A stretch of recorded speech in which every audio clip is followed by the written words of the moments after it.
turn to Iran as fuel for use in a medical research reactor in Tehran. If a deal is worked out, it could alleviate concerns, in the short term anyway, that Iran might further enrich that uranium to make a nuclear bomb. It's believed Iran would need a year or longer to replenish that stockpile of uranium. Eric Westerdahl, NPR News, Vienna. There will be a runoff election in Afghanistan. President Hamid Karzai today accepted a fraud panel finding at a news conference and endorsed the runoff. It will take place November 7th after the fraud panel dropped Karzai's vote in the August election to below 50%. Afghan election law says a runoff is needed if no candidate gets more than 50%. The chairman says all materials are ready for the runoff. Bombings in Iraq have killed at least 4 people and wounded another 23. NPR's Nishant Dahia has this report from Baghdad. As the police were checking a car out, it exploded, killing 3 of them and 5. The civilian was also killed and another 6 wounded. The incident took place in the town of Sakla, about 40 miles from Baghdad, in Al province. In Baghdad itself, at least 4 homemade bombs were dropped this morning, injuring at least 12 people, including a policeman. The US military has in the meantime said that 1 of the soldiers was killed and another 2 wounded when a bomb exploded near their vehicle. That incident took place yesterday in the north of the country. The violence is moderately down. It is expected to rise in the run-up elections scheduled for January. Parliament has been unable to agree on a law that will allow these elections to go ahead in recent days and missed the deadline to pass it last week. Shantaya, NPR News, Baghdad. The Commerce Department reported today that construction of new homes moved up slightly in September. It was helped along by a rebound in single-family construction.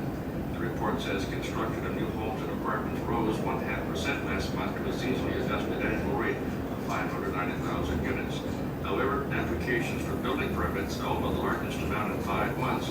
New applications were down by 1.2%.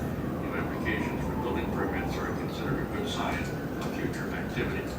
Prices on Wall Street are down this morning. At this hour, the Dow is down by 28 points to 10,064. The Nasdaq Composite Index is down 3 points to 2174. This is NPR News. Connecticut Senator Chris Dodd, chair of the Senate Banking Committee, has introduced legislation designed to protect bank customers from what he calls outrageous fees. From member station WSHU, Naomi Starobin reports. Senator Dodd says this year banks will collect nearly $40 billion in overdraft fees from customers. The legislation that he's proposing would require customers to opt in if they want overdraft coverage from their bank.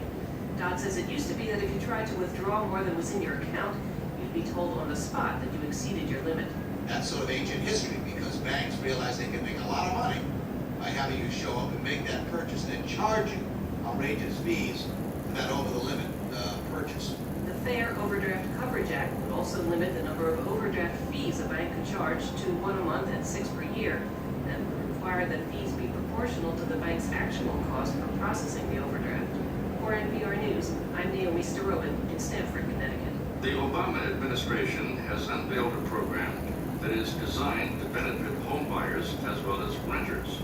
Officials say the goal of the program is to provide hundreds of thousands of affordable mortgages for working families and to allow the development or rehabilitation of tens of thousands of affordable rental properties. The program will operate under a law passed last year to bolster the housing industry. It will feature 2 parts. One is a new bond purchase program to support new lending by housing finance agencies. The other is a temporary program accessed by housing agencies to credit sources for their existing bonds. I'm Colonel Castle, NPR News in Washington.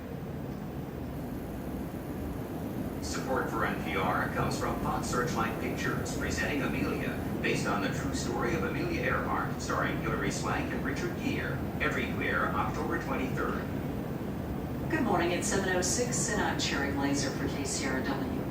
More than 16,000 registered nurses locked in a contract dispute with their employers in Catholic hospitals around the state are planning to go on strike next Friday, October 30th. The nurses say they're concerned about what they call the hospital's lax safety standards that put them at risk of catching swine flu. The Los Angeles Times reports that LA area hospitals expected to be infected include California Hospital Medical Center, St. Vincent Medical Center, and Glendale Memorial. California Nurses Association says nurses have been demanding more protection from H1N1 all summer, but they became increasingly concerned after one of their own died due in part to swine flu.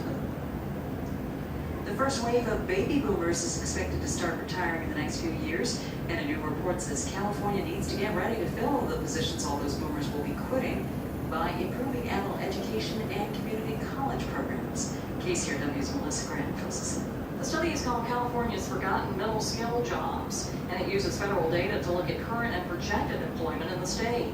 It divides jobs into 3 categories: 25% that can be done with only a high school diploma, 40% that require a post-high school certificate or 2-year degree, and 35% that require a bachelor's degree or higher.